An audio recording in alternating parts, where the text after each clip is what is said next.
Ngayong nga pong araw ay magsisimula na ang kampanya po ni Pinay tennis star Alex Ayala sa Miami Open. Maakalaban niya ang German na si Laura Siegemund. Kasalukuyan pong world number 53. Ito ang unang beses na maghaharap po yung dalawa sa isang WTA tournament.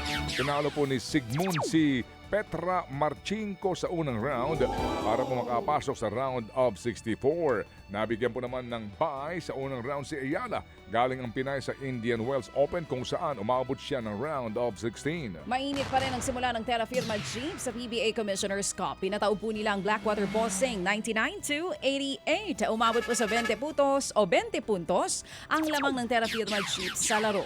Nagpakawala nga ng 22 puntos at 23 rebounds si Jeep Import Mubashar Ali. Umakyat naman po sa 3-0 ang win-loss record ng Terra Firma. Ako ay meron ako ditong tawag doon. Meron akong forecast dito, Aaron. Ano? Oo, yung sentro nitong Terra Firma Jeep, yung Chu, yung galing sa amateur, kukunin ng Hinebra yon.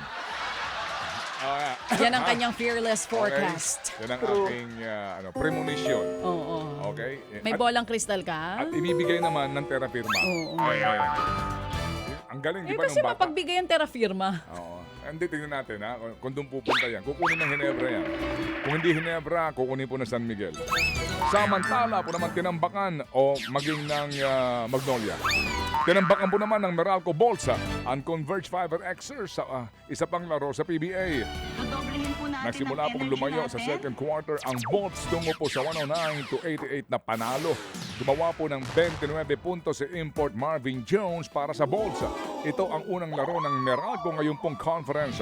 Bumabaho naman sa 1-2 ang win-loss record ng Converge matapos ang ikalawang sunod na pagkatalo. Congratulations Ate Dina at Ate Arlene Guanyo.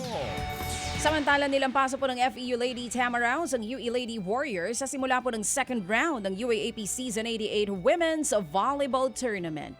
Tinalo po ng FEU ang UE sa score na 25-11, 25-15 at 25-22.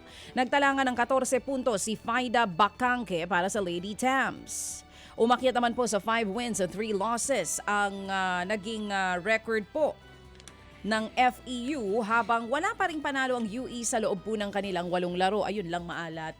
5 sets naman ang kinailangan ng defending champions MU Lady Bulldogs para po mapatumba ang UP Fighting Maroons. Final score, 24-26, 25-17, 21-25, 25-18 at 15-8. Nagpakawala po ng 32 points ang super rookie na si Sam Cantada.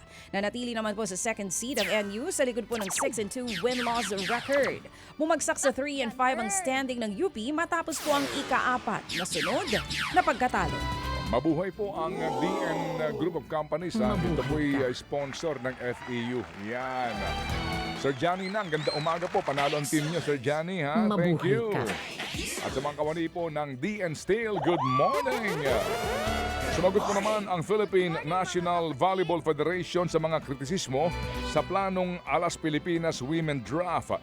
Sa isa pong pahayag, sinabi po ni PNVF na bukas silang makipagdialogo sa iba't ibang stakeholders para nga daw mas mapabuti pa ang kapakanan ng mga atleta.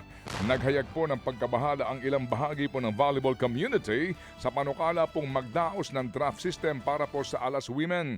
Ayon sa ilang mga reports, malilimitahan lang umano sa paglalaro sa pambansang koponan ang mga makukuha sa Alas Draft.